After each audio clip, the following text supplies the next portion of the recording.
how do we teach a machine to see? And I don't just mean registering pixels on a screen.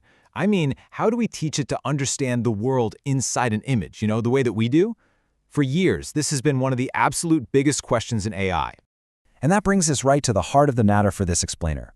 In the world of computer vision, there are two giants, two titans, battling it out for the top spot. It's a classic showdown. You've got the reigning champion squaring off against a powerful new challenger. Okay, so let's get into it. Before we can even begin to pick a winner, we have to understand how these two AIs play the game, because they have totally fundamentally different ways of looking at an image. So, in one corner, we have our established champion, the Convolutional Neural Network, or CNN for short. It's the meticulous one, scanning images piece by piece. And in the other corner, we have the challenger, the Vision Transformer, or ViT. This one's completely different. It takes a big picture approach, seeing everything all at once. Let's start with the champ. Think of the CNN as kind of like an art historian, with a magnifying glass. It starts in one corner of the painting, finds an edge here, a corner there, a specific texture, and it just slowly, meticulously builds up its understanding from these tiny local details. This built-in focus, its inductive bias, is exactly what made CNNs the absolute gold standard for so long. Now, the ViT, it basically throws that whole rule book out the window.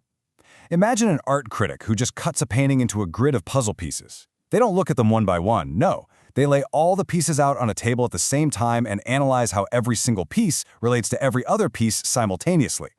This lets the ViT get the global context, the whole composition in a flash. So you've got a local specialist on one hand and a global strategist on the other. Who's better? Well, it turns out the answer isn't that simple. It completely depends on the arena where they're competing. And in the world of AI, the arena is the data. When you have a truly massive data set, and I mean millions upon millions of images, the research is pretty darn clear. The ViT, our challenger, consistently comes out on top.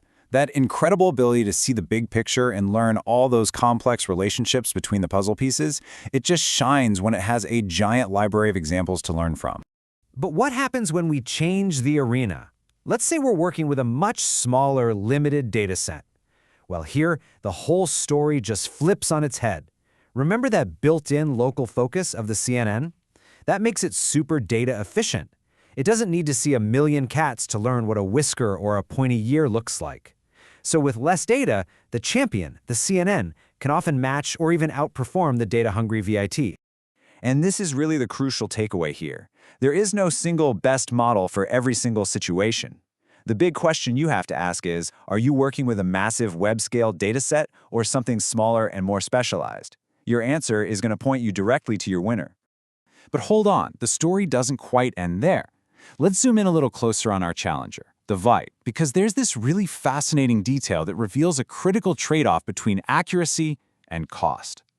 Okay, so you remember those puzzle pieces we were talking about? The technical term for them is patches. And what's cool is you can actually change their size. If you make the patches really big, you have fewer pieces to worry about. But if you make them tiny, you get a ton more pieces, and that lets the model see much, much finer details in the image. And right here, this is the trade-off. The research shows again and again that smaller patches lead to better performance. It makes sense, right? The model just sees more, so it understands more.